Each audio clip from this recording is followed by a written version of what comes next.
sebelumnya ini ada sedikit PowerPoint dari usulan kami tahun 2021. Ada beberapa catatan dari Kementerian Sosial di Jakarta.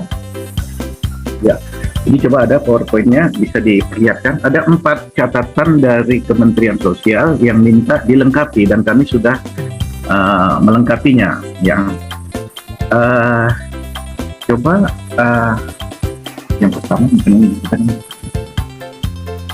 ya, di sana ada 4 pertanyaan. Yang pertama misalnya ditanyakan oleh Kementerian Sosial poin-poin penting yang berkaitan dengan ini. Jadi kami membuat klarifikasi dan penambahan kelengkapan berkas atas catatan tim penilai calon pahlawan nasional atas nama Tuan Manulang di Jakarta. Ini hasil catatan dari tim penilai pahlawan nasional di Jakarta.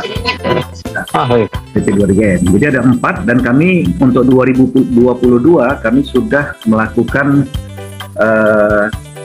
klarifikasi untuk melengkapi berkas ini di 2022. Pihak Kemensos minta klarifikasi tentang ini dan penambahan data dan kami sudah melakukannya. Di sini kami sudah menunjukkan aktivitas politik dilakukan Tuan Manulang, ya, bahwa dia tidak lokal, hanya tanah Batak, ya. Jadi salah satu kriteria pahlawan nasional itu kan tidak berjuang di level daerah.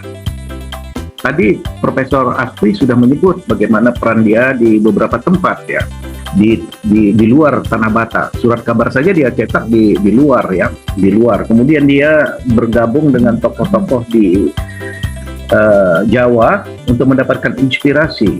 Jadi misalnya ini menyelenggarakan Kongres Persatuan Tapanuli pada tanggal 17 Februari, menerbitkan surat kabar persamaan dan menggagas penyatuan semua organisasi Polri Tapanuli ke dalam satu federasi yang diberi nama Persatuan Tapanuli. Kedua, penjelasan protes Manulang yang amat keras kepada pemerintah kolonial setempat untuk menciptakan kebencian dari warga beragama Kristen terhadap saudara-saudaranya yang beragama Islam di Tapanuli Tengah dan Angkola Mandailing. Jadi pernah dilancarkan oleh para cendeling pembencinya yang mungkin didukung aparat pemerintah kolonial.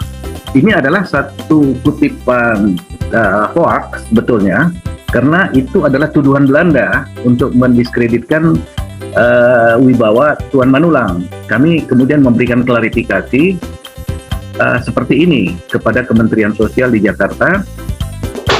Upaya-upaya yang dilakukan Tuan Manulang menggagalkan pembukaan tanah rakyat Batak bagi keturunan asing di Tapanuli Utara. Di sini dia mengutus Sekretaris Cabang HKB Tarutung mengirim telegram dan petisi kepada Gubernur Jenderal di Batavia. Kalau sekarang ini kira-kira Gubernur Jenderal itu selevel lah dengan Presiden, karena itu adalah penguasa tertinggi di Hindia Belanda. Kemudian mengecam tindak kekerasan dilakukan kontrolir dari Niga kepada rakyat Pansur Batu, menulis karangan protes berjudul Tanah Batak Hikayatnya Tanah Pansur Batu, kemudian menerbitkan surat kabar Suara Batak. Dan nanti ada bagian, ya, ini statement-statement yang menyebabkan dia masuk penjara. Ini dimuat tidak hanya di koran Suara Batak, tapi juga dimuat di koran-koran lain.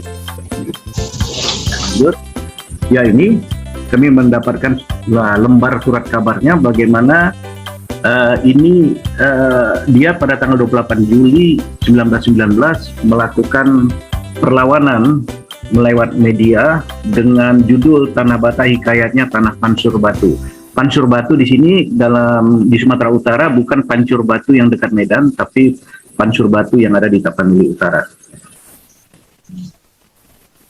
Ya, selanjutnya. Ya, kalau kita lihat misalnya mutu surat kabar Suara Batak, ini Lakanom Lang Digomak Lando. Olahlah tanahmu supaya jangan diambil Belanda. Jadi tanah-tanah terlantar itu harus segera diolah, ditanam supaya tidak diambil oleh Belanda. Dan ini pengumuman ini dimuat di beberapa surat kabar dan ini menjadi dasar Belanda untuk mengenakan delik pers kepada Tuan Manulang.